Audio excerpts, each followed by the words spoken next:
തെരഞ്ഞെടുപ്പ് പ്രചാരണങ്ങൾക്ക് ആവേശം പകർന്ന ഇന്നത്തെ ദിവസം പ്രധാനമന്ത്രി നരേന്ദ്രമോദി കേരളത്തിലുണ്ടായിരുന്നു. തിരുവല്ലയിൽ പൊതുയോഗത്തിൽ പങ്കെടുത്ത പ്രധാനമന്ത്രി തിരുവനന്തപുരത്തെ റോഡ് ഷോയിലും പങ്കെടുത്തു.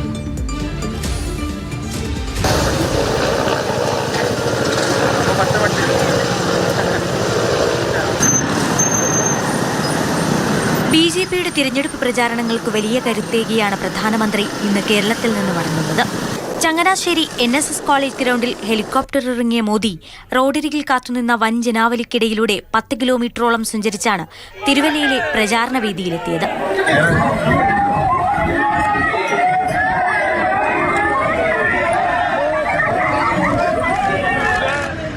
മധ്യ കേരളത്തിലെ NDA സ്ഥാനാർത്ഥികൾ പ്രധാനമന്ത്രിയോടൊപ്പം സമ്മേളനത്തിൽ പങ്കെടുത്തു.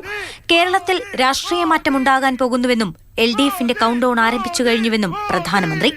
LDF और UDF की सीक्रेट पार्टनरशिप इतनी पक्की है और असल में ये दोनों एक ही सिक्के की दो साइड है. इनकी ये दुश्मनी है ना, वो नकली है. WWF है. LDFന്റെ വികസന മുരടിപ്പിനെക്കുറിച്ചും LDF UDF കൂട്ടുകച്ചവടത്തെക്കുറിച്ചും ആഞ്ഞടിച്ച പ്രധാനമന്ത്രി റബ്ബറിന്റെ താങ്ങുവില, ശബരി റെയിൽപാതയടക്കം BJP അധികാരത്തിലെത്തിയാൽ മധ്യ തിരുവിതാംകൂറിലുണ്ടാകുന്ന വികസന പ്രവർത്തനങ്ങൾ എണ്ണിപ്പറഞ്ഞു. നിരവധി സഭാ ആസ്ഥാനങ്ങളുള്ള പ്രദേശമെന്ന നിലയിൽ മധ്യകേരളത്തിലേക്കുള്ള പ്രധാനമന്ത്രിയുടെ വരവിന് പ്രാധാന്യമേറെയാണ്. അതുകൊണ്ട് തന്നെയാണ് ക്രൈസ്തവർക്ക് ഭൂരിപക്ഷമുള്ള സംസ്ഥാനങ്ങളിലൊക്കെ BJPയാണ് അധികാരത്തിലെന്നും അവിടെയെല്ലാം ക്രൈസ്തവർ സന്തുഷ്ടരാണെന്നും പ്രധാനമന്ത്രി പറഞ്ഞതും. गोवा में ईसाई समाज निर्णायक है. गोवा के अंदर लगातार BJP की सरकार, NDA की सरकार है. गोवा विकास की नई ऊंचाइयों को छू रहा है. പശ്ചിമേഷ്യൻ സംഘർഷവും പ്രധാനമന്ത്രിയുടെ പ്രസംഗത്തിൽ ഇടം പിടിച്ചു.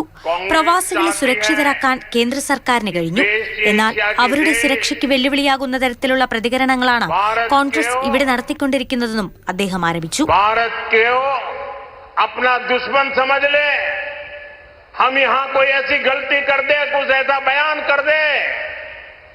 और गल्फ कंट्री से भारतीयों को वहां से बाहर निकलने के लिए मुसीबत आ जाए, इसलिए कांग्रेस गल्फ कंट्रीज को नाराज करने वाले बयान दे रही है.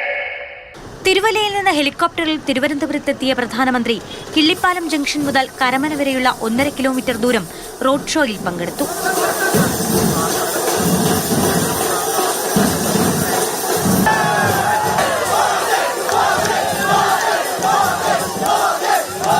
രാജീവ് ചന്ദ്രശേഖർ, R ശ്രീലേഖ, V മുരളീധരൻ, കരമന ജയൻ തുടങ്ങി സ്ഥാനാർത്ഥികൾ പ്രധാനമന്ത്രിക്കൊപ്പം റോഡ് ഷോയിൽ പങ്കെടുത്തു.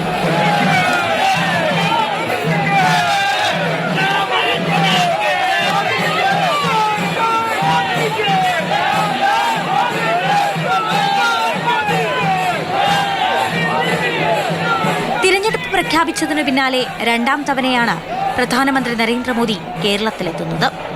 വിവിധ ബ്യൂറോകൾക്കൊപ്പം ന്യൂസ് ഡെസ്ക്, മാതൃഭൂമി ന്യൂസ്.